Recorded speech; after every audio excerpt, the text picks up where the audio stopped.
Ya, selamat malam saudara sekalian yang dikasihi Tuhan Yesus Kristus. Kita bersyukur pada Tuhan untuk malam ini kita bisa sama-sama kembali untuk bersekutu dan kita juga sama-sama untuk masuk di dalam pembahasan kita yang baru. Saudara, hari ini kita akan masuk dalam satu pembahasan yang baru, yaitu kita masuk di dalam tema yang besar, yaitu dalam kesaksian iman reform di era disrupsi. Nah, ini menjadi satu hal tantangan kita di dalam abad 21, khususnya kita melihat di dalam era digital ini kita bagaimana bisa memiliki akan satu kesaksian yang benar di hadapan Tuhan. Dan kiranya Tuhan yang berbelas kasihan untuk memimpin kita, untuk kita bisa punya sumbangsi yang benar, khususnya bagaimana kita menjalankan setiap panggilan kita di dalam kebenarannya. Nah, saudara, hari ini kita akan masuk dalam sesi yang pertama, yaitu kita akan masuk di dalam keabsolutan dasar iman reform.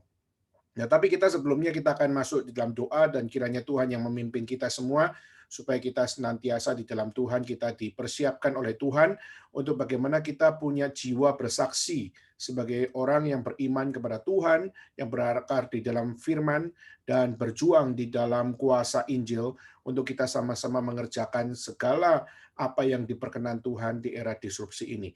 Kiranya Tuhan yang berbelas kasihan memimpin kita. Mari kita bersama-sama mempersiapkan hati kita untuk masuk di dalam doa. Bapa dalam surga, kami berterima kasih ya Tuhan atas setiap kebaikan Tuhan yang Tuhan berikan bagi kami pada malam hari ini. Kami bersyukur kepada Tuhan kalau pembinaan iman yang senantiasa Tuhan berikan untuk kami bisa dibawa untuk dilatih, untuk bagaimana kami punya satu sense of belonging, di mana kami dapat memahami bahwa segala sesuatu harus dikaitkan dari sumber yang benar, dan kami percaya Kristus adalah satu-satunya yang dapat menjadi sumber utama kami, bagaimana kami memandang seluruh apa yang menjadi problematika dalam dunia ini. Kami berdoa kiranya kami diberikan kesetiaan, kami diberikan keberanian, kami juga diberikan akan satu kesucian hati, sehingga kami dapat melihat segala sesuatu bukan dari apa yang kotor, dari dosa manusia, tapi bagaimana kami melihat segala sesuatu dari kuasa dan juga cinta dan juga kekudusan Allah. Kiranya Tuhan yang memimpin kami dari awal sampai akhir dalam pertolongan-Mu ya Tuhan. Kiranya Tuhan yang sadarkan kami untuk bagaimana kami dapat memasuki setiap pembahasan kami dengan hati yang takut akan Tuhan. Mampukan hamba-Mu untuk dapat menyampaikan kebenaran-Mu, dan juga mampukan kami yang ikut dalam persekutuan pada hari ini untuk kami bisa dengan hati yang lapang dan juga pikiran yang takluk kepada Tuhan, dan juga bagaimana dengan etika kehidupan kami yang senantiasa menjunjung tinggi akan apa yang Tuhan nyatakan. Terima kasih ya Tuhan, kami serahkan waktu kami dalam tangan Tuhan, kami serahkan semua dalam nama Yesus Kristus, kami bersama-sama berdoa, kami bersama-sama bersyukur kepada Tuhan. Amin. So sekalian, kita hari ini masuk di dalam satu dunia yang kita bisa katakan adalah dunia yang sangat-sangat mengganggu kita. Kenapa, saudara, mengganggu kita? Karena kita melihat khususnya banyak sekali kebiasaan-kebiasaan yang mungkin kita sudah nikmati dengan berpuluh-puluh tahun atau bahkan bertahun-tahun, tetapi justru akhirnya kita kembali di dalam satu new normal experience, di mana new normal experience itu akhirnya memberikan begitu banyak disrupsi, sehingga akhirnya disrupsi itulah yang akhirnya membuat kita melihat bagaimana gangguan-gangguan ini akhirnya membuat kita sangat tidak nyaman. Misalnya kalau saat kita melihat karena adanya disrupsi, misalnya COVID-19, kita melihat bagaimana akhirnya agen perjalanan tidak bisa punya bisnis yang baik, di mana mereka harus untuk mengurangi jatah mereka pun juga akhirnya melalui promo-promo yang mereka bikin untuk liburan dan sebagainya tidak bisa jalan, karena semua yang menjadi kenyamanan di masa lampau sudah tidak bisa lagi menjadi kenyamanan yang terrealisasi di zaman sekarang secara bebas. Kenapa? Karena kita tahu dengan adanya COVID-19 akhirnya kita melihat gangguan-gangguan terjadi, di mana kita melihat penerbangan menjadi sesuatu yang mahal sekali. Sehingga akhirnya kita melihat hari ini banyak orang berlibur, bukan berlibur secara fisik, akhirnya mereka browsing di internet, mereka browsing di search engine, mereka mendambakan mereka pergi ke Jeju Island di Korea, mereka juga mendambakan untuk mereka bisa berada di Turki, dan mereka juga mendambakan bisa ke Amerika, maupun juga mereka yang mendambakan bisa pergi ke New Zealand dan sebagainya. Dan mereka mendambakan sebenarnya sebuah perjalanan dari agen perjalanan, Tapi akhirnya kita melihat di era disrupsi ini, kita melihat mereka sudah tidak bisa lagi punya kebebasan seperti masa lampau. Bahkan banyak agen-agen perjalanan yang tutup di dalam beberapa bulan terakhir karena mereka tidak bisa lagi untuk survive. Lalu kita juga melihat di dalam apa yang terjadi di dalam era disrupsi ini, bagaimana banyak orang memiliki akan satu hal, yaitu mereka punya akan satu apa yang namanya satu tindakan, yaitu apa? Ya, mereka punya sport day mereka masing-masing. Jadi mereka punya akan satu kehidupan berolahraga, tetapi akhirnya kita melihat kehidupan olahraga pun juga harus dibatasi. Misalnya kita melihat banyak orang yang main golf, tapi juga akhirnya kita melihat golf itu pemainnya dikit tapi lahannya besar, tetapi kita melihat di situ di dalam akan khususnya golf club, kita juga melihat banyak orang-orang tidak bisa dengan bebas untuk mereka bisa bermain golf, tapi mereka juga harus mendaftarkan diri, mereka harus untuk bergantian dengan orang lain dan sebagainya. Kenapa, Saudara? Karena mereka diberikan batasan khususnya melalui batasan apa? Protokol dan sebagainya. Tetapi juga, Saudara, ada hal yang menarik yaitu di mana kita melihat era disrupsi ini menjadi satu era yang sangat-sangat membunuh kita sebenarnya adalah karena kita semua kehilangan apa yang namanya connection. Kita kehilangan apa yang namanya sebuah emotional connection. Di mana kita mungkin bertemu secara virtual, kita bertemu di dalam komputer kita, maupun di laptop kita, maupun di handphone kita, tapi kita tidak punya emotional connection. Kita tidak bisa betul-betul merasakan apa yang orang lain rasa. Kita hanya bisa untuk berhadapan dengan monitor kita bisa berhadapan dengan handphone kita berhadapan dengan apa yang kita punya, khususnya dalam media sosial kita. Tapi kita secara jujur kita sebenarnya tidak menikmati apa yang namanya togetherness. Karena secara apa yang namanya kenyataan, kita waktu berada di dalam persekutuan, misalnya persekutuan pada malam hari ini, kita sebenarnya secara jujur dan secara fakta, kita ini cuma berhadapan dengan laptop kita berhadapan dengan handphone kita berhadapan dengan iPad kita, dan sebagainya. Tetapi kita juga melihat bagaimana meskipun kita hanya mengalami sebuah loneliness sebenarnya, tapi kita melihat bagaimana era disrupsi memberikan kepada kita sebuah togetherness, tetapi togetherness yang virtually. Sehingga akhirnya dengan togetherness yang virtually ini, kita seakan-akan punya komunikasi, kita seakan-akan punya keberadaan, kita memiliki akan sebuah apa yang namanya sebuah pertukaran pikiran, pendapat, opini, dan sebagainya. Tapi sebenarnya kalau kita bisa katakan tetap ada satu hal yang lacking, ada satu hal yang lack di situ, yaitu adalah gap. Kita memiliki gap masing-masing. Jadi kita semua memiliki gap masing-masing sehingga akhirnya kita melihat ke gap inilah yang akhirnya membuat kita sebenarnya sejujurnya lebih tepatnya kita ini mengalami gangguan, kita mengalami kekacauan, kita sebenarnya mengalami sesuatu yang sangat liar. Karena apa? Karena kita tidak menghidupi segala sesuatu itu sesuai dengan apa yang benar. Kenapa, Saudara? Kalau kita mau kembali kepada kitab suci, manusia dicipta menurut gambar dan rupa Tuhan. Dan manusia berhadapan dengan sesamanya manusia. Maka physical with a physical. Jadi sebenarnya kita melihat pertemuan fisikal itu adalah pertemuan yang biblical. Itulah kenapa gereja yang berusaha untuk tetap menjaga apa yang namanya ibadah secara fisik, itu adalah gereja yang biblical. Kenapa? Karena setiap kita perlu dilatih untuk bagaimana kita didisiplinkan, untuk bagaimana datang ke gereja, bertemu dengan orang, bertemu dengan hamba Tuhan, bertemu dengan firman Tuhan, dan bertemu dengan komunitas orang-orang berdosa yang percaya kepada Tuhan. Maka di situ kita melihat apa yang terjadi khususnya dalam new normal experience pada era disrupsi ini, kita sedang berada di dalam sebuah kekacauan sebenarnya. Kita sedang berada di dalam apa yang namanya sebuah gangguan yang begitu besar. Nah, saudara, saya akan kutip dari dua tokoh, yaitu bernama Francis Fukuyama dan juga seorang tokoh bernama Clayton Christensen. Dua orang ini adalah seorang guru besar yang ada, yang satu di Stanford, yang satu di Harvard. Jadi dua orang ini adalah seorang profesor besar, di mana profesor besar yang sangat mendominasi khususnya di dalam bagaimana dunia ini sedang menggumulkan apa. Ya, Saudara, ini adalah sesuatu yang ironis. Saudara, kenapa? Karena di saat kita melihat dunia mengalami something, justru yang berbicara very vocal itu adalah mereka-mereka yang sebenarnya kalau kita bisa lihat di dalam background mereka, mereka bukan orang Kristen. Mereka jelas-jelas adalah orang-orang ateis. Mereka jelas-jelas adalah orang-orang yang tidak terlalu peduli dengan agama.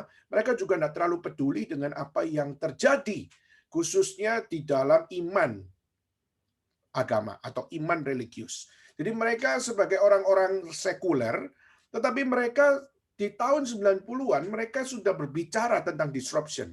Jadi di saat kita hari ini tahun 2020, kita sedang 2021 tepatnya, di mana kita sedang menggumulkan tentang disruption, disrupsi, gangguan khususnya di dalam new normal experience. Sebenarnya tahun 90 kita melihat banyak tokoh-tokoh sekuler sudah memberikan sebuah apa yang namanya sounding, sudah memberikan satu sounding bahwa apa yang akan terjadi khususnya di abad 21 ini.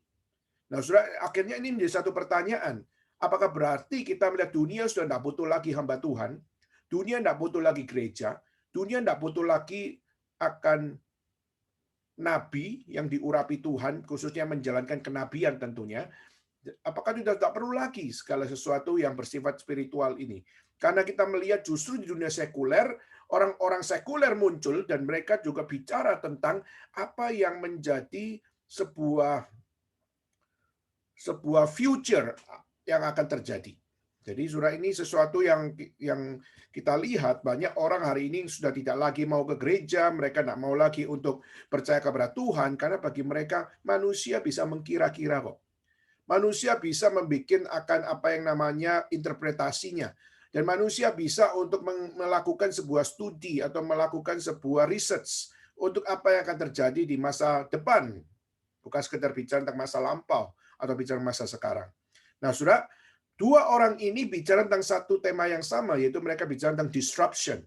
Mereka sama-sama bicara tentang dunia yang akan mengalami gangguan, dunia yang akan mengalami akan namanya satu kekacauan. Nah, tapi pertanyaannya adalah how to define disruption. Bagaimana mendefinisikan disrupsi? Ya. Nah, Saudara, dua orang ini punya konsep yang beda. Ya. Jadi kalau saya kutip yang pertama adalah Francis Fukuyama. Saudara, Francis Fukuyama tulis buku banyak sekali dan banyak buku-bukunya sudah diterjemahkan dalam bahasa Indonesia. Dan banyak buku dari Francis Fukuyama itu dibaca oleh mahasiswa-mahasiswa sosial politik. Dan buku-buku yang ditulis oleh Francis Fukuyama adalah buku-buku yang tidak semuanya itu adalah buku-buku yang bicara tentang future yang pasti terjadi. Jadi sebenarnya setiap interpretasinya itu bisa benar, bisa salah.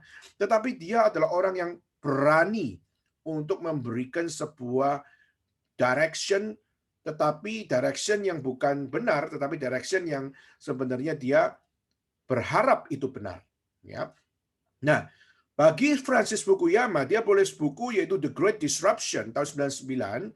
Di situ dia mengatakan bahwa apa itu disruption. Ya. Jadi dia mengatakan bahwa disruption itu adalah gangguan atau kekacauan, atau lebih tepatnya dia mengatakan bahwa masyarakat yang dikondisikan. Jadi dia adalah mengatakan bahwa disrupsi itu adalah kelompok masyarakat yang dikondisikan oleh kekuatan informasi yang radikal yang menjunjung tinggi apa yang namanya freedom dan kesementaraan. Bukan kesementaraan, kesetaraan lebih tepatnya. Ya, jadi masyarakat yang dikondisikan dengan kekuatan informasi yang radikal, di mana menghargai nilai-nilai yang dijunjung tinggi dalam demokrasi, yaitu kebebasan dan kesetaraan, yaitu freedom and equality. Nah, apa yang saya maksud di sini yaitu masyarakat yang dipaksa untuk menghidupi satu kehidupan di mana dipaksa untuk melakukan suatu kehidupan yang bertentangan sebenarnya dengan apa yang diterima atau yang dijalani sebelum apa yang menjadi kebiasaannya. Jadi istilahnya kebiasaannya mereka harus menjaga hidup suci atau mereka sebenarnya hidup dengan tidak menganggap perceraian misalnya sebagai sesuatu yang lazim, tetapi mereka menganggap perceraian itu sesuatu yang nggak boleh. Lalu juga institusi sosial misalnya adalah keluarga. Jadi dia menganggap keluarga itu something necessity. Ya, jadi sesuatu yang harus dijaga betul-betul. Tetapi justru waktu dia mengatakan bahwa gangguan dan kekacauan itu terjadi, kenapa? Karena rupanya masyarakat dikondisikan bukan semakin lama semakin benar. Dikondisikan untuk melakukan freedom dengan benar. Tidak dikondisikan melakukan kesetaraan dengan benar. Namun, justru masyarakat yang diganggu dan dikacaukan, khususnya dengan nama demokrasi, tapi sebenarnya mereka kebebasan yang sudah kebablasan istilahnya. Jadi bebas, tapi bebas yang harusnya ada aturan, tapi akhirnya bebas di situ adalah bebas yang tidak ada aturan atau tidak ada batas. Maupun kesetaraan. Kesetaraan yang seharusnya bisa di-manage, tapi ini adalah kesetaraan yang dibiarkan di dalam sesuatu yang lepas begitu ya. Jadi akhirnya kita melihat Fukuyama mengatakan bahwa disrupsi yang terjadi adalah disrupsi yang mengacaukan dan juga disrupsi yang mengganggu, khususnya keluarga sebagai institusi sosial, lalu juga kita melihat perceraian sekarang semakin lazim, apalagi di era pandemik, kita melihat bagaimana tingkat perceraian dalam 2 tahun terakhir meningkat drastis. Lalu juga dalam 2 tahun terakhir, kita melihat pornografi menjadi satu hal di mana meningkat luar biasa berkali-kali lipat. Karena apa? Karena mereka tidak bisa keluar, mereka hanya di rumah, dan akhirnya mereka banyak sekali justru melakukan hal-hal yang tidak moralis, tidak sesuai dengan moral mereka, tapi mereka justru akhirnya menjadi orang yang immoral dengan mereka mengadopsi akan pornografi dan sebagainya. Bahkan kita melihat juga banyak sekali akan kehamilan di luar nikah, khususnya kita melihat banyaknya akan orang-orang yang berpacaran dan mereka tinggal bersama, dan akhirnya kita juga melihat bagaimana mereka justru melakukan sebuah free sex, dan akhirnya kita melihat kehamilan di luar nikah menjadi satu kehamilan yang meningkat drastis khususnya di dalam era pandemik ini. Nah, menurut Fukuyama bahwa ini adalah sesuatu yang kita lihat masyarakat dikondisikan dengan satu harapan supaya mereka mengalami pembaruan, tapi justru bagi Fukuyama itu bukan pembaruan. Jadi banyak orang bicara tentang ini adalah sebuah revolusi, ini adalah sebuah transformasi, ini adalah sebuah hal di mana kita mengalami renewing gitu kan. Tetapi justru bagi Fukuyama, waktu kita melihat masyarakat dikondisikan untuk mengalami apa yang namanya pembaruan, transformasi, revolusi, bahkan mungkin reformasi, gitu ya. Tetapi kita melihat di dalam tatanannya justru bukannya diperbarui lalu semakin lama semakin bertumbuh, tetapi semakin diperbarui, semakin mengalami krisis, semakin mengalami problem. Dan khususnya kita melihat problem yang terjadi adalah problem moral atau problem di dalam keluarga, atau istilah dia adalah social capital. Itu istilahnya dia. Jadi Fukuyama mengatakan banyak sekali modal sosial atau social capital ini nggak diurus, sehingga akhirnya kita melihat era disrupsi sebenarnya yang paling rusak itu adalah keluarga. Jadi dia mengatakan bahwa masyarakat yang dikondisikan di dalam gangguan dan kekacauan yang dipakai dengan nama pembaruan, tapi padahal tambah kacau dan tambah lama tambah apa yang namanya terganggu, maka semua itu justru menyebabkan krisis moral, krisis sosial, dan bahkan krisis keluarga dan sebagainya. Maka dia mengatakan bahwa penting sekali untuk kita melihat di dalam era disrupsi ini, yang harus dipertahankan dari awal adalah bagaimana keluarga membangun dasar di dalam kehidupan mereka.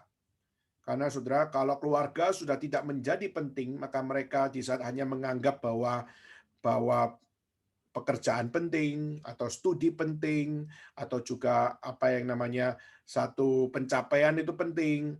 Tapi di saat mereka melupakan modal sosial mereka, melupakan keluarga mereka, dan mereka tidak memberikan akan satu hal, akan satu necessity di dalam keluarga untuk menjadi dasar, maka Fukuyama mengatakan bahwa dunia akan makin rusak.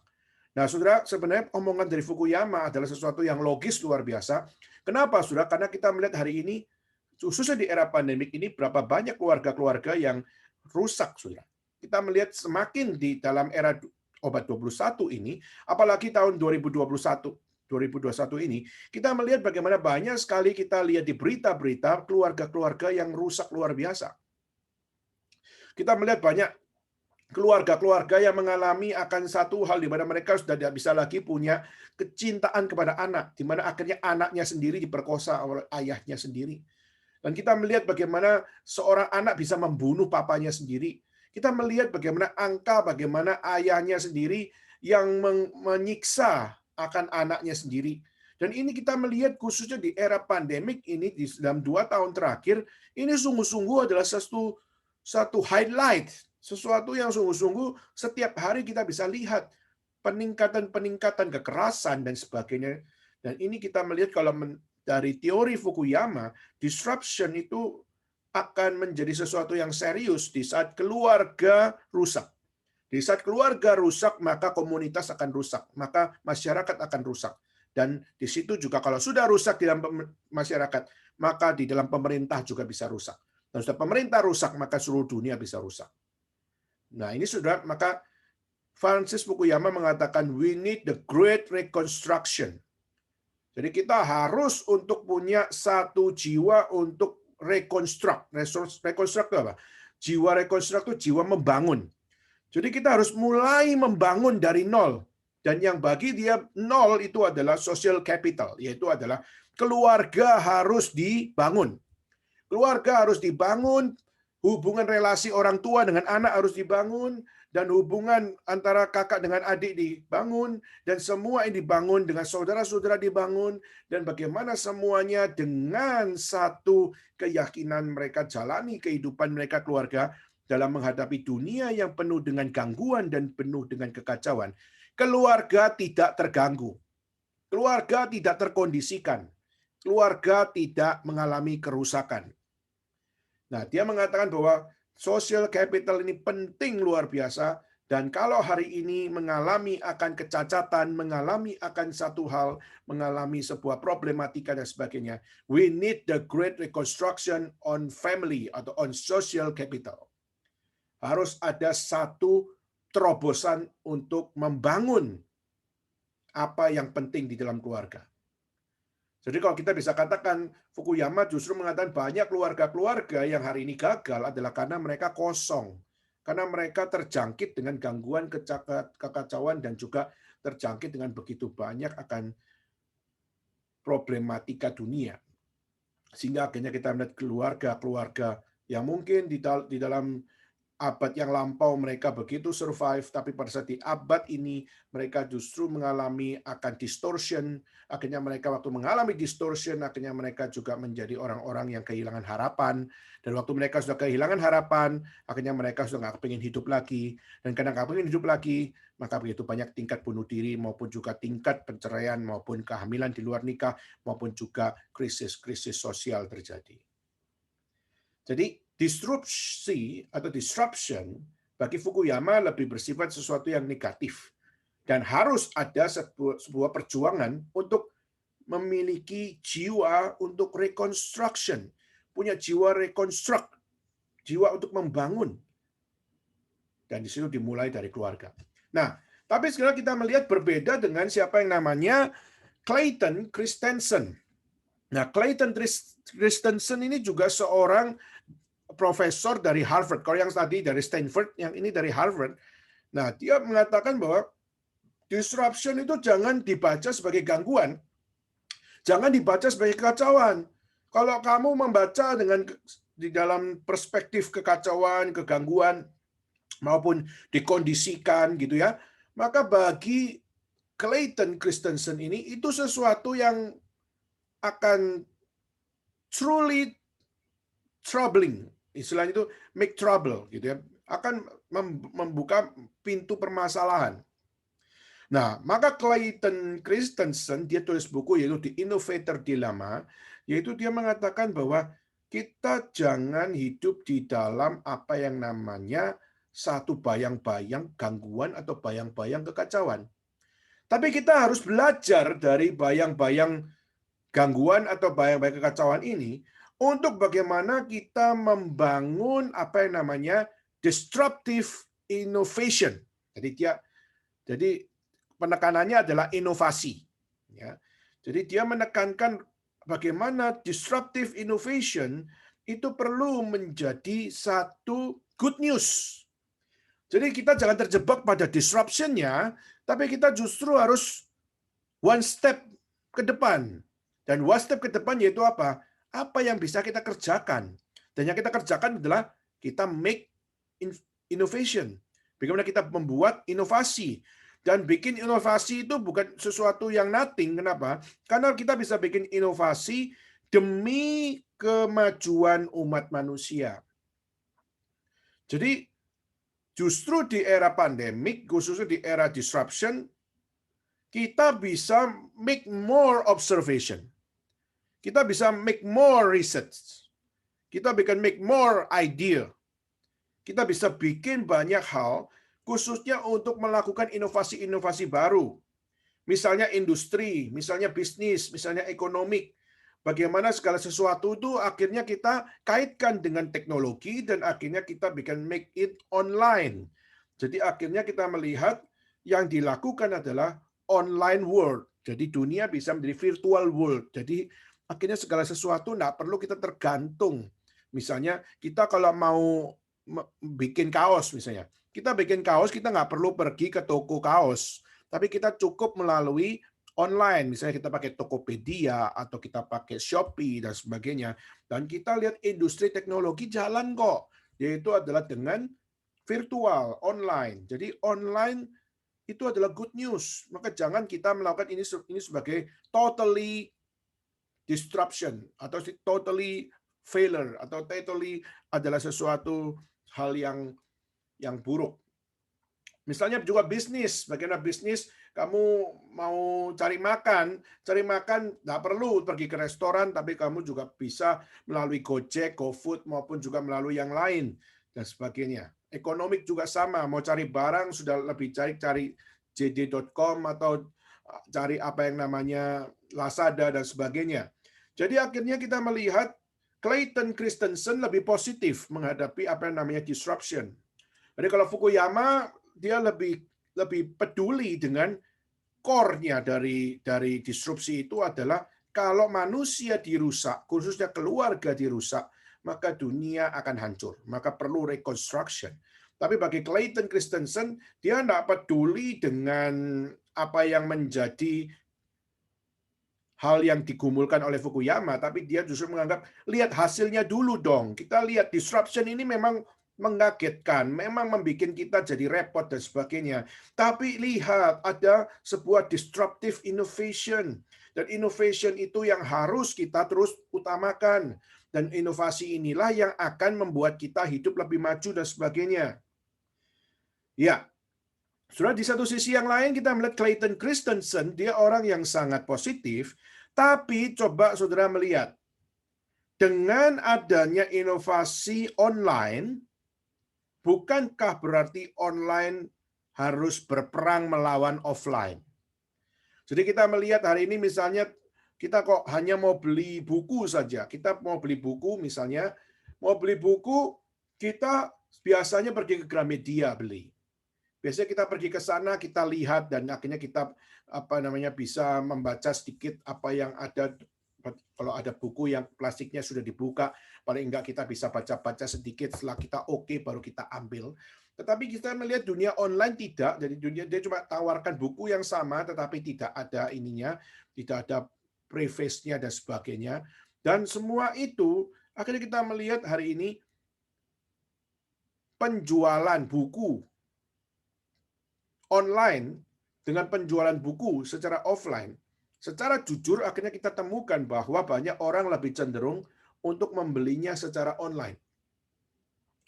Maka kita dulu kalau melihat Gramedia itu bisa dipenuhi dengan orang yang kutu buku terhadap buku-buku yang baru, yang bestseller maupun yang baru datang dan sebagainya.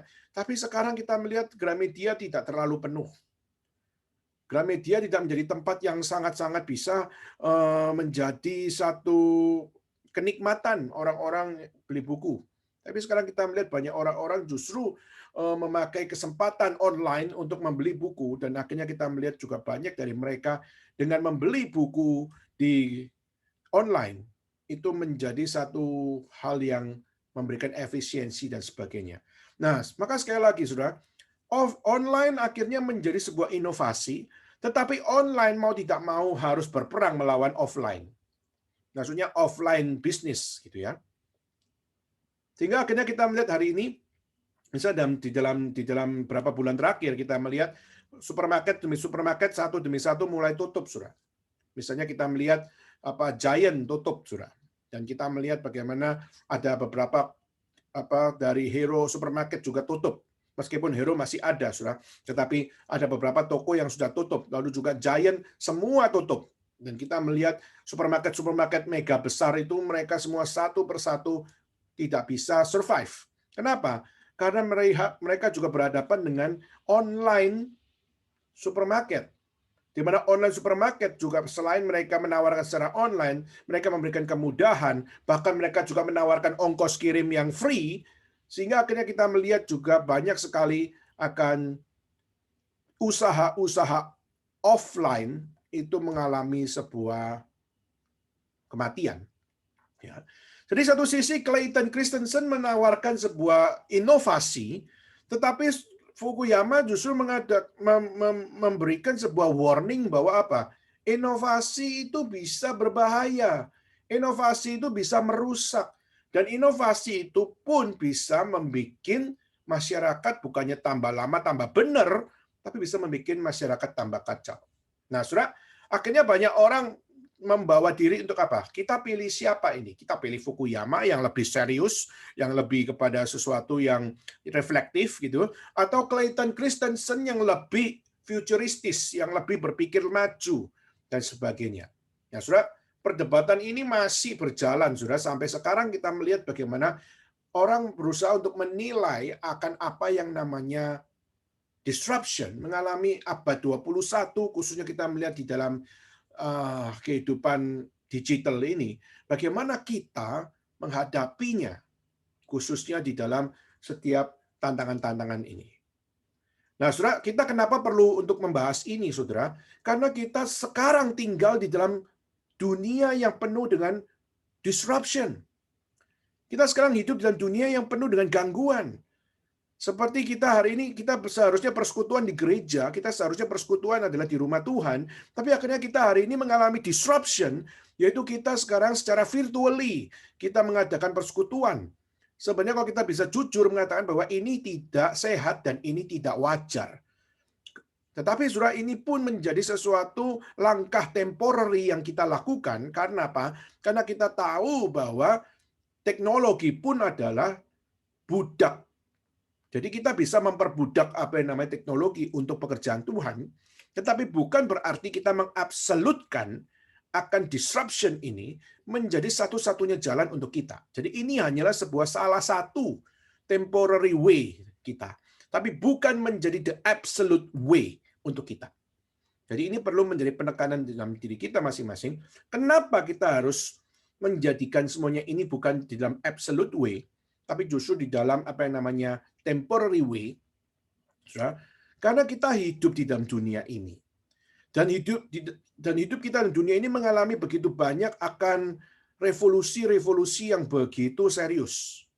Dan tentu saja revolusi-revolusi yang terjadi itu revolusi-revolusi yang secara industri, secara ekonomi, dan juga secara akan kehidupan manusia itu semakin lama semakin lebih maju atau lebih modern dan juga lebih berfungsi. Nah, coba kita ke next slide, Saudara.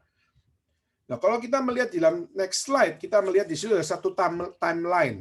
Nah, timeline ini Saudara bisa lihat di di search engine yang ada di Google, saudara bisa lihat bagaimana itu adalah satu pembagian-pembagian yang kita bisa lihat apa yang terjadi di dalam revolusi industri di dalam kehidupan manusia. Contohnya kita melihat yang pertama revolusi industri 1.0, di mana kita melihat revolusi industri 1.0 itu terjadi di abad 17-18, ya, di mana titik penting dari sejarah itu dimulai. Maksudnya apa?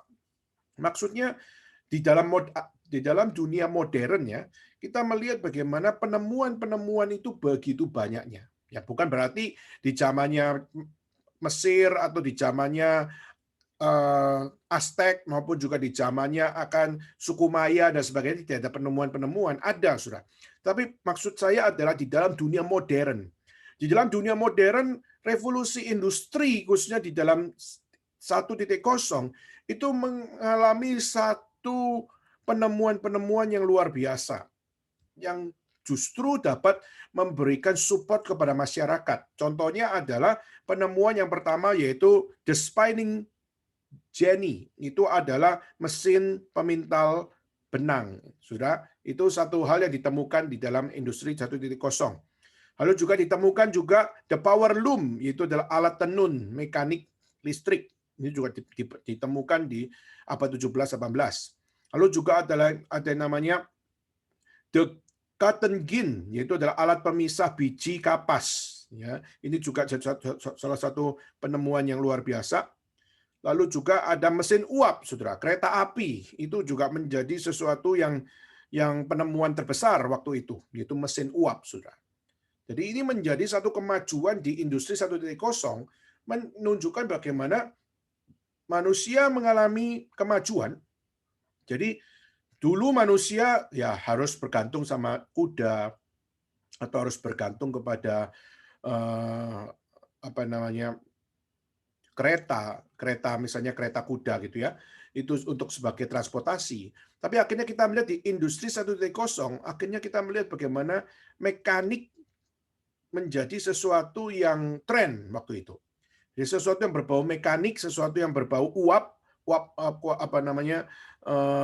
satu hal mesin uap itu menjadi sesuatu yang trending waktu itu. Sehingga akhirnya kita melihat sebuah kemajuan, mulai transportasi bisa pakai mesin uap, bisa pakai mesin kereta api, sehingga akhirnya kita melihat disitulah kemajuan manusia khususnya dalam dunia modern terjadi.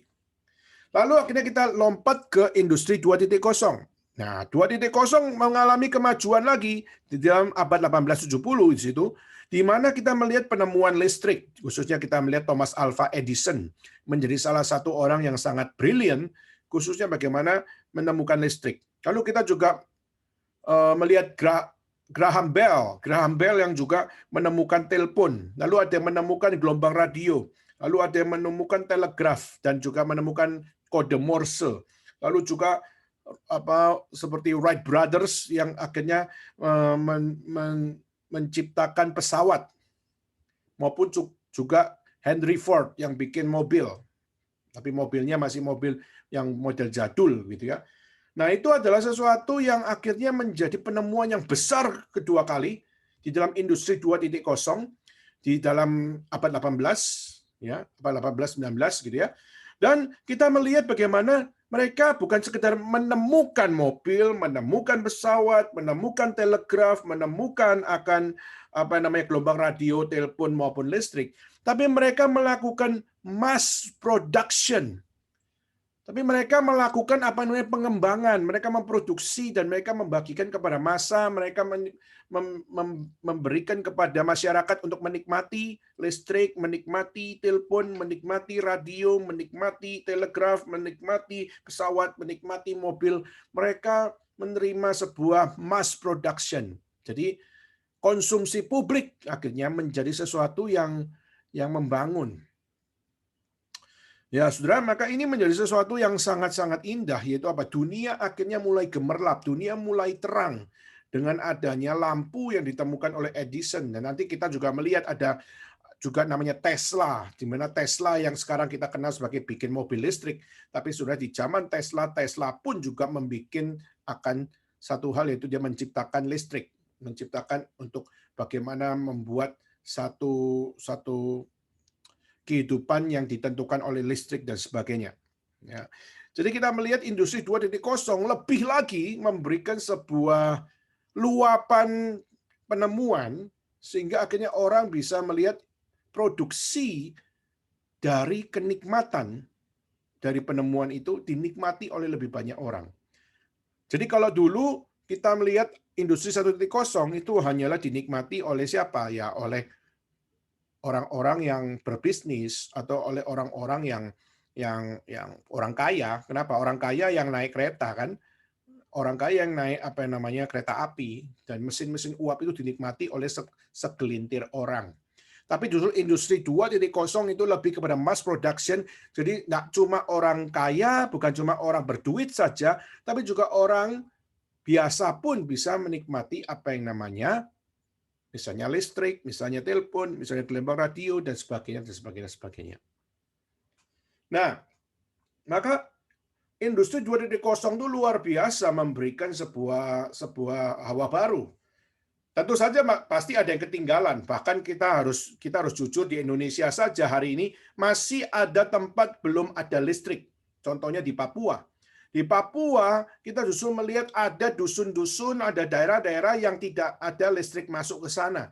Berarti kalau kita bisa katakan, Saudara, abad 21 hari ini Indonesia masih ada beberapa tempat di beberapa pulau, di beberapa pelosok di mana abad 18 punya urusan sudah diurus atau urusan listrik sudah menjadi mass production, tapi kita hari ini lihat di Indonesia pun kita masih belum melihat ada listrik di semua tempat. Masih ada beberapa tempat di pelosok-pelosok listrik tidak masuk di situ.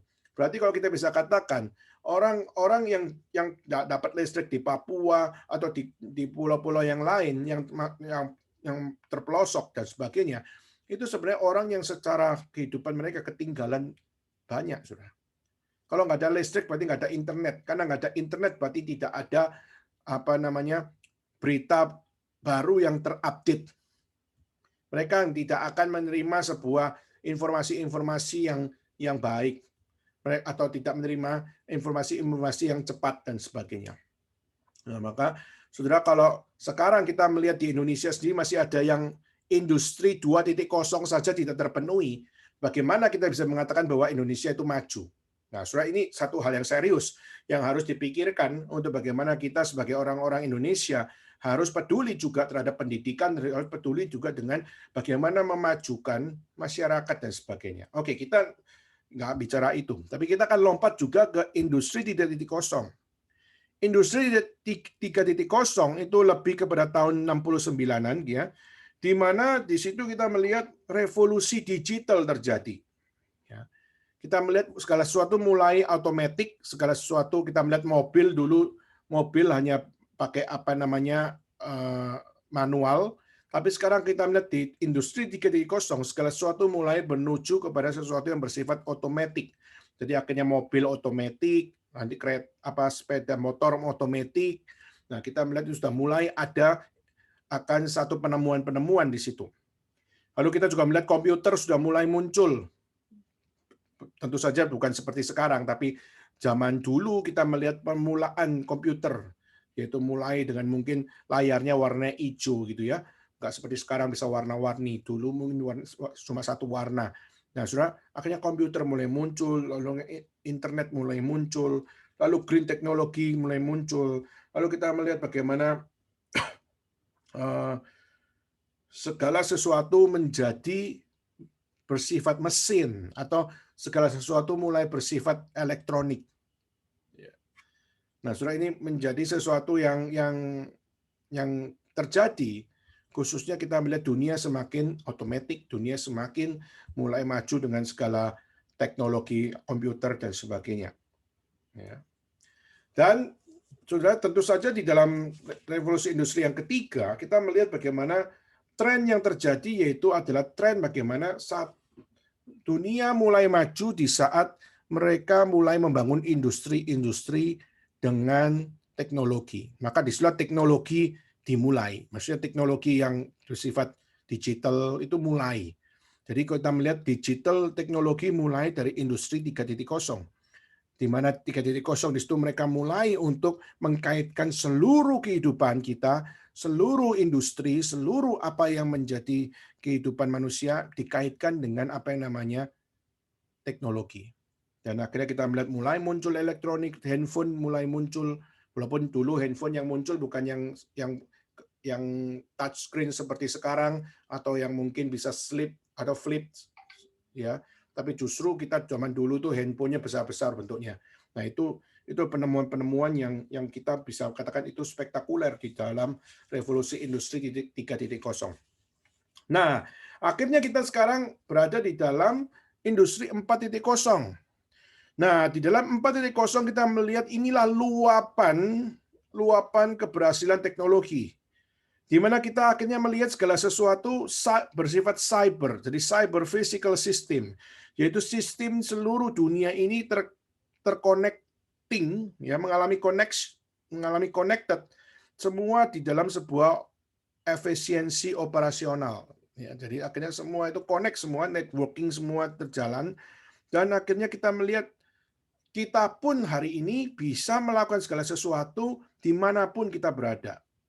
Jadi device-nya itu di zaman sekarang itu sudah wearable, jadi bisa digunakan di mana saja.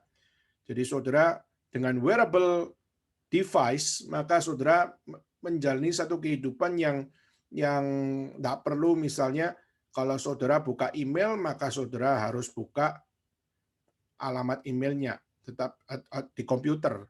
Tetapi kita melihat industri 4.0, saudara juga bisa buka email di iPad, saudara juga bisa buka email di iPhone, atau saudara bisa buka email di handphone saudara. Jadi istilahnya enggak harus kalau buka email harus di laptop, enggak harus.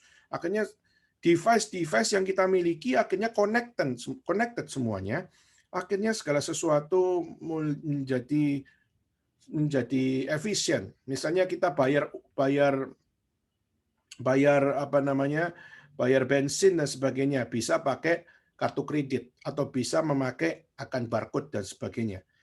Nah, ini adalah sesuatu yang terjadi yang ya kita hidupi sekarang industri 4.0, yaitu adalah cyber physical system di mana Internet of Things networks. Jadi semua connected, semuanya menjadi satu kenikmatan. Jadi misalnya di handphone saja kita bisa buka Netflix, kita juga bisa buka internet, kita juga bisa telepon, kita juga bisa Siri, kita juga bisa buka search engine, kita bisa melakukan banyak hal, kita bisa belanja, kita juga bisa main game yang dimana zaman dulu itu game harus ya saudara beli Nintendo atau saudara beli Sega atau saudara beli ya game-game yang lain gitu ya. Tapi justru sekarang kita melihat satu handphone bisa memuat semuanya. Di handphone juga ada kalkulator, di handphone juga ada yang namanya satu hal cloud di mana bisa menyimpan. Nah, saudara nanti itu yang menjadi sesuatu yang lebih ini ya, lebih luar biasa. Itu menjadi satu kehidupan yang akhirnya kita melihat connection and collaboration menjadi semangat dari industri 4.0. Jadi satu handphone bisa masuk begitu banyak device. Nah, ini adalah satu spirit of connection. Semua membutuhkan ini, dan semua ini adalah app-app yang berbeda-beda. Kita melihat semua ini berbeda-beda, tapi mereka bisa bersatu di dalam satu handphone. Jadi fungsional dari handphone itu akhirnya menjadi sebuah spirit of collaboration. Maka itulah saudara kita melihat bagi orang-orang zaman industri 4.0, mereka menganggap bahwa inovasi itu never stop. Inovasi harus terus. Dan kita jangan terjebak dengan apa yang namanya disruption itu. Jadi kita harus keep innovating. Manfaatkan teknologi, jangan pernah puas, dan perlu punya semangat customer oriented kalau dalam bisnis, yaitu ada menyenangkan customer. Nah, itu adalah sesuatu yang mereka lakukan. Meskipun mereka sebenarnya kalau mau jujur, mereka tetap juga membuat kehidupan orang-orang yang offline bisnis, offline industri sebagainya mati. Makanya hari ini termasuk gereja, kita juga melihat bagaimana gereja pun yang melakukan live streaming jauh lebih mengalami something daripada mereka yang mengadakan ibadah secara fisik.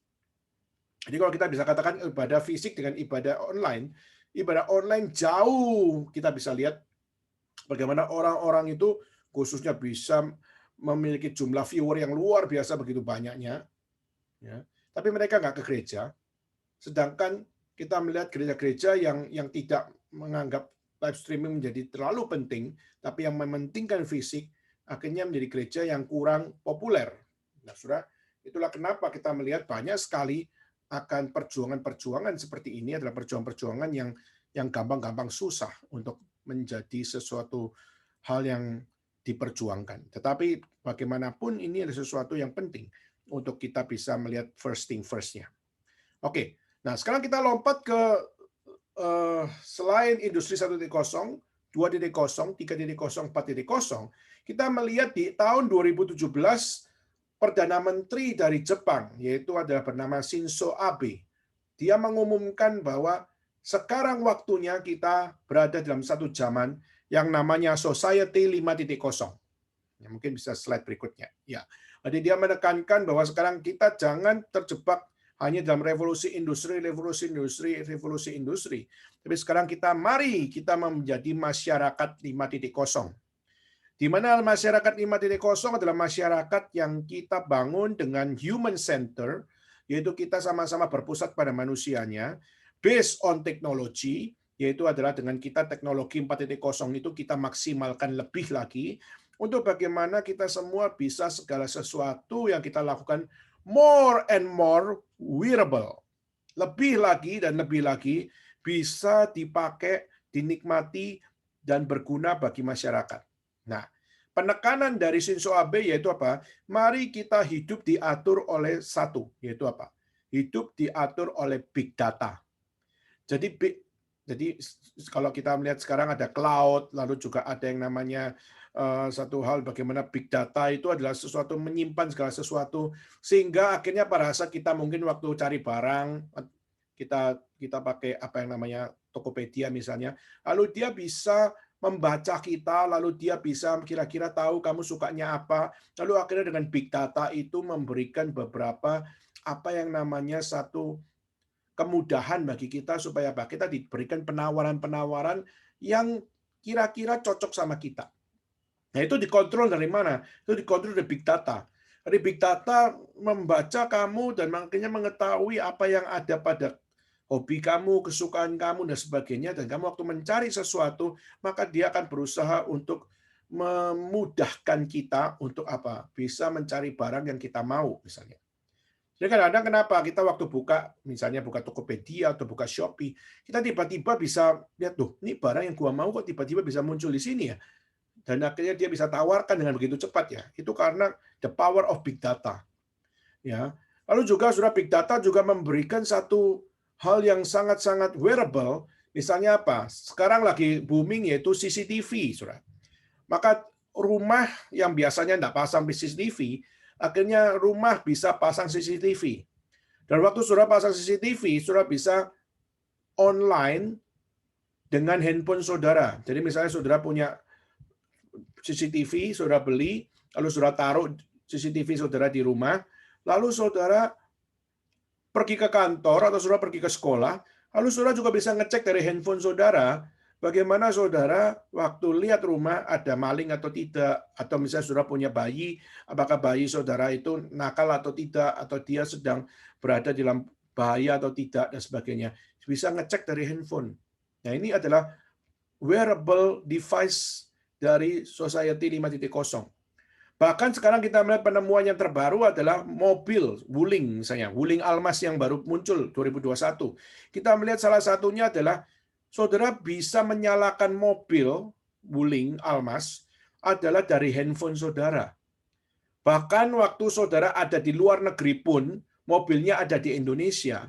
Waktu Saudara buka akan aplikasi di handphone Saudara, Saudara nyalakan mesinnya, maka Saudara orangnya di Cina misalnya, atau Saudara orangnya ada di Hong Kong. maka mobilnya akan menyala, Saudara. Mobilnya akan menyala, akan memanasi mesin, lalu Saudara waktu matikan mobil itu akan mati. Lalu waktu Saudara pasang AC, Saudara tekan dari handphone Saudara, maka mobil Saudara juga bisa nyala AC-nya. Padahal Saudara tidak ada di Indonesia, tetapi Saudara bisa untuk apa? Untuk mengontrol segala sesuatu. Ini adalah the power of human, the power of human in society 5.0. Bahwa segala sesuatu kita bisa arrange, kita bisa atur, semua kita bisa efisiensi dan semua itu bisa dilakukan dan sebagainya. Nah, Saudara, dari tadi kita ngomong banyak tentang bagaimana kita lihat histori dari disruption, lalu kita melihat histori dari revolusi industri, lalu kita melihat society 5.0. Ini semua cuma secara introduction untuk kita sama-sama dengar. Kenapa saya mengajak Saudara untuk dengar semuanya ini adalah karena kita perlu tahu bahwa dunia kita ini adalah dunia yang sudah mengalami kemajuan teknologi yang begitu mutakhir. Tapi kalau kita mau jujur, apakah semua ini pasti adalah sebuah good news, di mana semuanya ini adalah untuk memuliakan Tuhan, atau justru semuanya ini dimulai adalah bukan untuk memuliakan Tuhan? Sebenarnya kalau kita melihat banyak teknologi dimunculkan adalah karena apa? Bukan untuk memuliakan Tuhan. Justru banyak kita melihat orang-orang yang anti-religion, anti-faith, anti-iman, anti-agama, dan sebagainya, adalah kenapa? Karena mereka menganggap science is everything. Science adalah segala sesuatu. Maka justru banyak orang-orang di dunia mengatakan bahwa dengan adanya teknologi, teknologilah yang menunjukkan betapa powerful-nya human.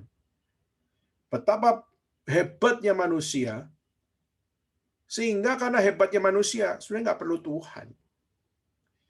Maka itulah kenapa kita sebagai orang-orang percaya, kita harus melihat bagaimana, apakah betul bahwa semua ini justru adalah sesuatu hal yang orang-orang Kristen melakukan sebuah pengiyaan, melakukan sebuah penyetujuan. Jadi setuju bahwa memang manusia itu punya kuasa yang powerful, manusia bisa melakukan sesuatu teknologi yang mutakhir sehingga nggak perlu Tuhan dan sebagainya. Dan bagaimana kita sebagai orang Kristen hidup. Kalau kita anti terhadap apa yang namanya teknologi, maka seharusnya kita nggak boleh pakai teknologi. Tapi kalau kita pakai teknologi, pertanyaannya bagaimana pemikiran kita tentang teknologi. Jadi saudara, kita pada melihat hal seperti ini, orang-orang Kristen seakan-akan dibawa di dalam sebuah hal, yaitu apakah kamu, orang-orang Kristen, percaya kepada Tuhan. Lalu di saat engkau percaya pada Tuhan, bagaimana engkau melakukan positioning, khususnya terhadap iman kamu terhadap dengan kemajuan teknologi yang tentu saja memberikan disruption bagi orang Kristen maupun juga memberikan disruption kepada orang yang offline, ya. Untuk apa? Untuk mengalami gangguan, mau tidak mau harus ikut di dalam budaya online dan sebagainya. Jadi saudara, bagaimana kita berespon sebagai orang Kristen? Maka hari ini kita akan coba untuk melihat bagaimana justru kita sebagai orang Kristen, kita itu punya keabsolutan dasar iman. Jadi kita punya keabsolutan dasar iman yang sebenarnya kita jangan kecil hati terhadap cemooh yang muncul dari orang-orang yang ya berdasarkan revolusi industri maupun berdasarkan society 5.0, mereka akhirnya menghina kekristenan maupun mereka menganggap orang Kristen adalah orang-orang bodoh, orang-orang yang terlalu naif maupun dan orang-orang yang menolak betapa powerfulnya manusia dan sebagainya. Justru kita melihat bagaimana iman kekristenan tidak anti terhadap budaya. Kenapa? Karena kita juga melihat bagaimana manusia waktu dicipta oleh Tuhan, manusia juga diberikan mandat budaya. Jadi istilahnya mandat budaya adalah sesuatu yang clear di dalam iman kekristenan bahwa iman kekristenan tidak anti terhadap budaya. Namun bukan berarti budaya boleh sembarangan. Nah, inilah poinnya. Ya. Bahwa kebudayaan tidak boleh sembarangan. Kenapa? Karena kita melihat bagaimana budaya itu juga harus memuliakan Tuhan.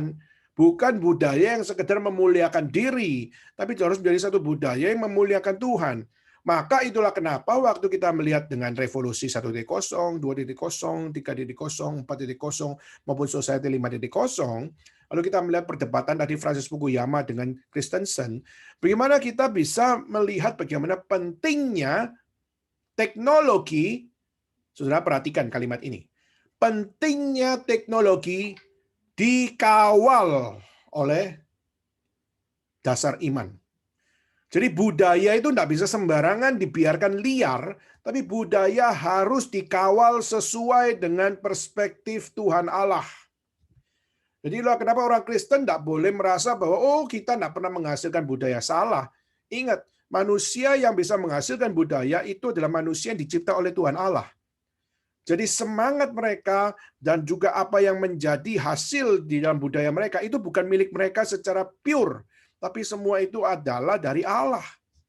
Jadi waktu mereka bisa menghasilkan ini, menghasilkan itu, saudara, remember one thing, that we are His creatures. Tidak peduli kita adalah kaum pilihan Tuhan atau bukan kaum pilihan Tuhan, but we are His creatures. Kita adalah ciptaannya Tuhan. Jadi ciptaan Tuhan bisa melakukan ini, bisa melakukan itu adalah satu dalil yang memang Tuhan mampukan.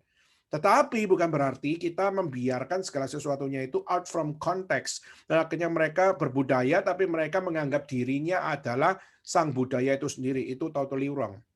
Jadi itulah kenapa iman kekristenan harus mengkawal bagaimana integrasi iman dengan budaya. Bagaimana mengaktualisasikan iman dengan budaya.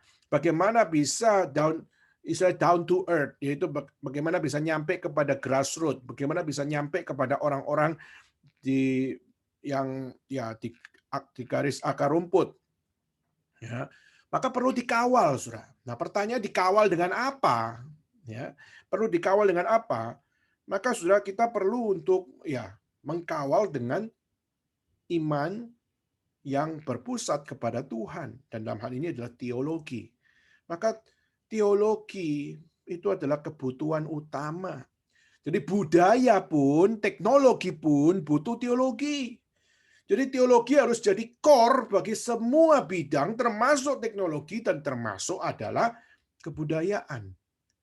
Tidak peduli 1.0, 5.0, semua butuh teologi. Nah, Saudara, kebinalan manusia adalah manusia tidak mau mengkaitkan itu berdasarkan teologi. Tapi mereka mendasarkan dari sebuah pemberontakan diri, revolusi diri, dan sebagainya. Nah, Saudara, kita harus kembali kepada pengkawalan yang sejati, yaitu kembali kepada firman Tuhan, kembali kepada Tuhan sendiri, kembali kepada teologi. Back to theology. Nah, Saudara, bagaimana kita mengkaitkan teologi menjadi satu mengawal integrasi khususnya di dalam budaya, teknologi, dan sebagainya. Maka saya akan kutip dari Rasul Paulus, satu ayat yang sudah sangat terkenal, dan juga satu ayat yang sudah sangat-sangat bisa Saudara hafal, tapi mari kita buka sama-sama. Kita baca di dalam Roma pasal 12 ayat 1 dan 2.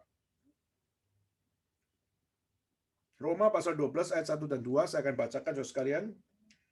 Karena itu saudara-saudara, demi kemurahan Allah, aku menasihatkan kamu supaya kamu mempersembahkan tubuhmu sebagai persembahan yang hidup, yang kudus, dan yang berkenan kepada Allah. Itu adalah ibadahmu yang sejati. Janganlah kamu menjadi serupa dengan dunia ini, tetapi berubahlah oleh pembauran budimu, sehingga kamu dapat membedakan mana kehendak Tuhan, apa yang baik, yang berkenan kepada Allah, dan yang sempurna. Jadi saudara, kita harus taruh istilahnya itu seluruh apa yang kita lakukan itu kepada Tuhan. Kenapa? Karena segala sesuatu adalah milik Tuhan, untuk Tuhan, bagi kemuliaan nama Tuhan. Jadi yang kita harus lakukan kalau kita berdasarkan kepada kitab suci, yaitu kita harus belajar mempersembahkan tubuh kita, bahwa apa yang kita lakukan seluruhnya itu bukan milik kita, tapi itu adalah propertinya Tuhan. Apalagi setelah Tuhan menebus kita, maka kita seharusnya lebih sadar lagi bahwa tidak ada satu inci pun dalam kehidupan kita yang bukan milik Tuhan. Semua milik Tuhan. Jadi hidup kita ini milik Tuhan. Hidup kita harus kita persembahkan kepada Tuhan. Maka seharusnya orang-orang yang berada dalam revolusi industri dan sebagainya, mereka punya kapasitas yang sebenarnya adalah kapasitas milik Tuhan.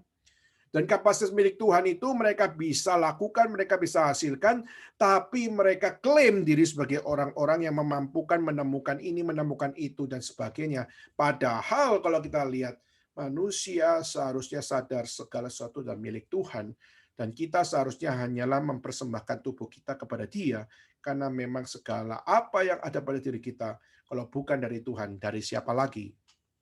Apalagi kita yang menerima penebusan Kristus, maka lebih lagi kita milik siapa sehingga kita masih bisa dipakai Tuhan. Nah, itu adalah perspektif yang pertama, yaitu apa? Bagaimana kita ini milik Tuhan. Dan kedua adalah yaitu cara pandang kita pun harus kembali kepada Tuhan. Cara pandang, cara nilai itu semua harus berpusat kepada Tuhan. Jadi waktu dikatakan jangan serupa dengan dunia ini, tapi berubahlah oleh pembaruan budimu.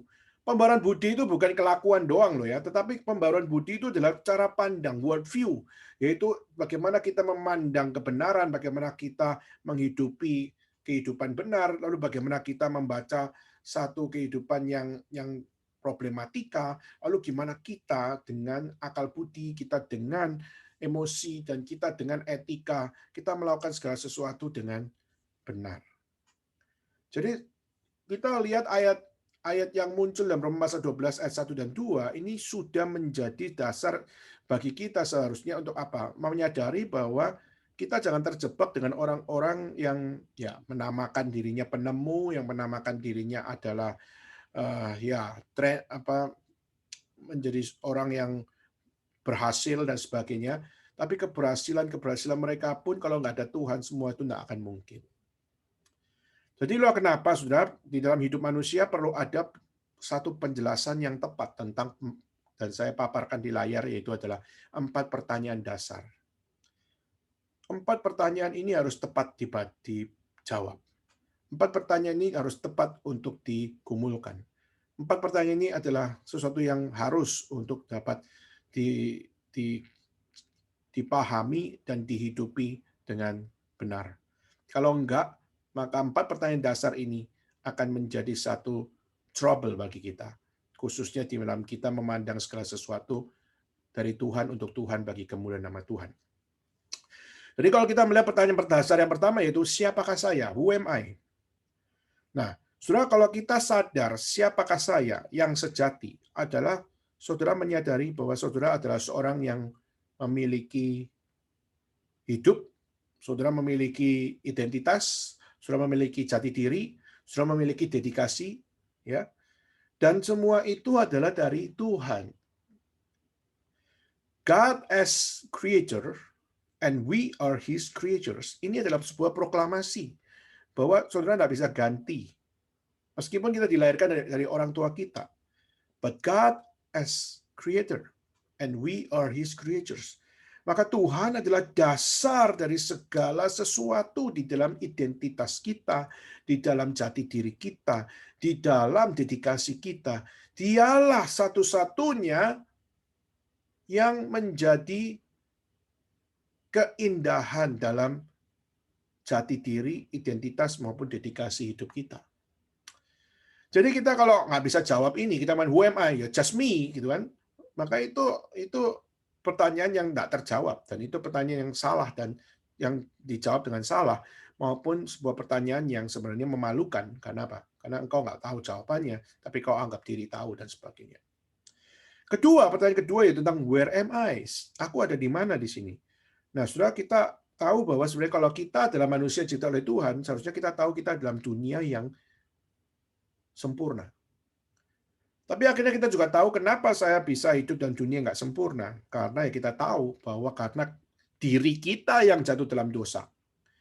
Jadi sebenarnya dunia ini kenapa jadi rusak itu bukan karena dunia itu dirusak oleh Tuhan. Enggak. Kita melihat kerusakan dunia ini disebabkan oleh pertanyaan pertama, who am I? Jadi manusialah yang merusak dunia. Manusialah yang merusak relasi.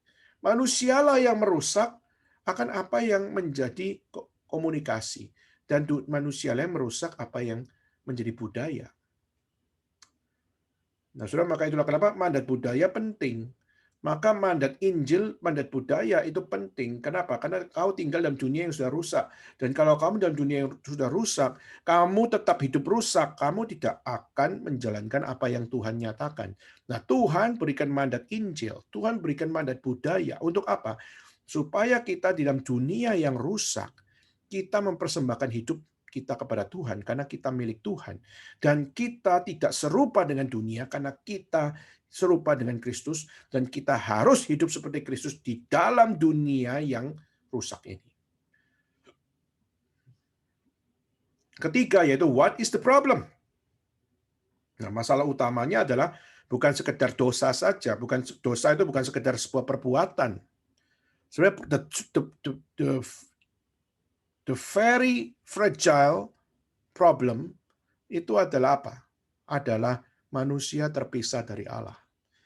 Jadi kalau siapa namanya Fukuyama mengatakan bahwa problemnya itu adalah social capital, keluarga yang tidak terurus, keluarga yang tidak terbereskan, atau human character yang tidak terbereskan.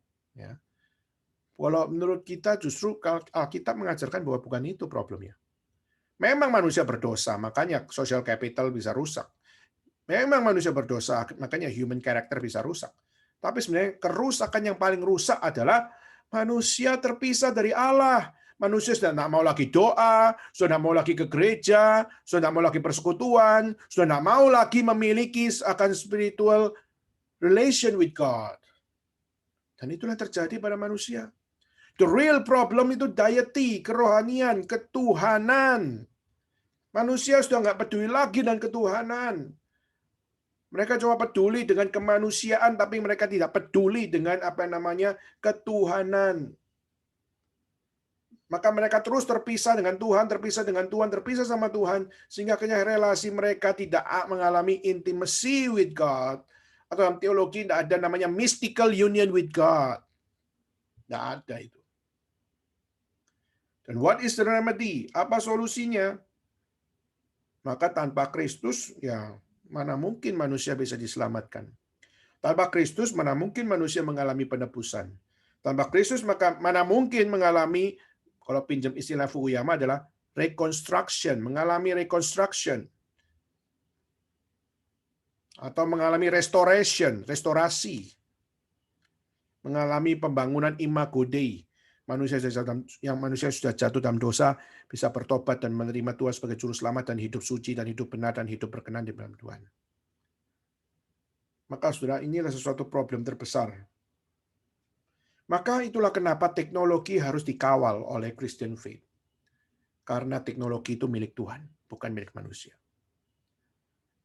Maka revolusi industri 1.0, 2.0, 3.0, 4.0 sampai society 5.0 semua adalah satu kapasitas manusia yang dianugerahkan oleh Tuhan Allah.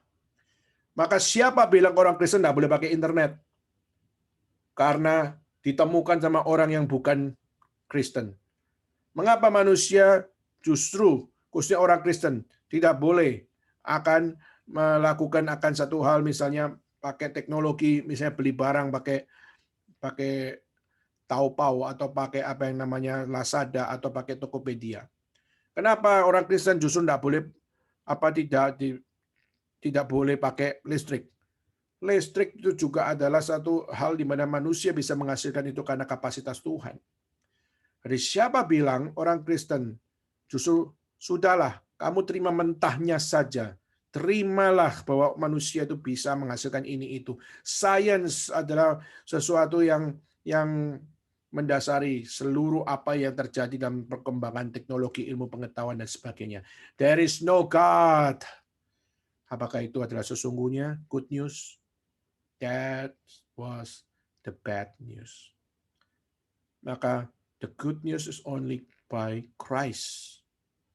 Itulah kenapa teknologi harus di dalam Kristus. Itulah kenapa iman Kristen, iman reform adalah absolut. Itulah kenapa iman Kristen adalah absolut di dalam hidup manusia, termasuk dalam era disruption ini, di mana iman reform, iman yang berpusat kepada Kristus, berpusat pada firman, berpusat pada pekerjaan Tuhan, dan berpusat di dalam perjuangan iman. Semuanya itu adalah sesuatu yang dianugerahkan oleh Tuhan. Jadi, hanya Tuhan, the only absolute way untuk kita bisa memahami bahwa di dalam setiap perkembangan teknologi yang ada, semua itu bukan karena manusia punya hebat, tetapi semua adalah karena Tuhan yang berkuasa atas seluruh budaya, dan seluruh budaya harus takluk di hadapan Tuhan Allah. Maka budaya yang ngaco, yang tidak beres, pasti akan dibuang oleh Tuhan. Tapi budaya yang benar, budaya yang bermanfaat, budaya yang memberikan impact bagi orang lain, Tuhan akan melipat gandakan untuk menyatakan kemuliaan Tuhan. Maka itulah kenapa hari ini kita pakai internet. Kita percaya bahwa dunia internet pun itu bukan 100% milik manusia. Tapi kita percaya Tuhan yang make it possible untuk apa? Manusia bisa menggunakan internet dari dalam rencana Tuhan untuk memuliakan Tuhan. Maka hari ini kita akan tutup sampai di sini dengan satu harapan, supaya kita jangan kecil hati di dalam perkembangan teknologi yang ada. Mari kita sebagai orang Kristen kembali kepada dasar yang benar, dan bagaimana kita dengan iman kita menghidupi yang sejati.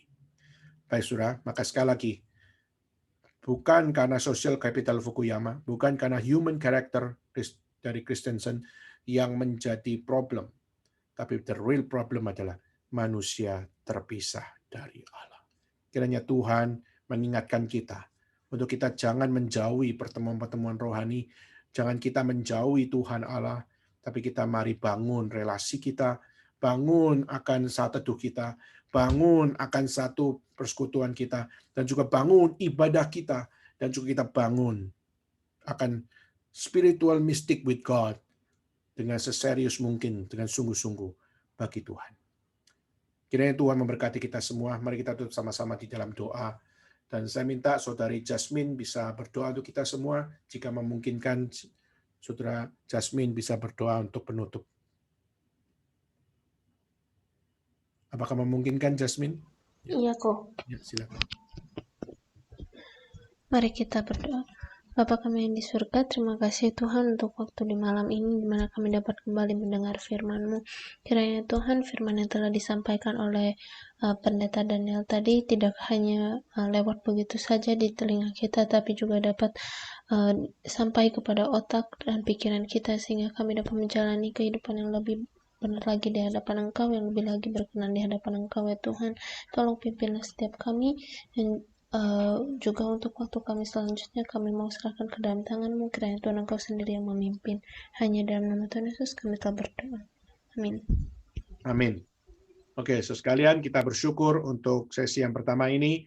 Kiranya Tuhan juga yang akan memampukan kita untuk masuk di dalam sesi-sesi berikutnya, di mana kita akan lebih lagi untuk melihat bagaimana perkembangan ilmu pengetahuan dan juga teknologi, dan juga kita akan bicara tentang bagaimana semuanya kembali melihat mana yang palsu, mana yang asli, dan bagaimana kita dapat memperjuangkan yang benar di hadapan Tuhan. Maka sesi ini kita sampai di sini.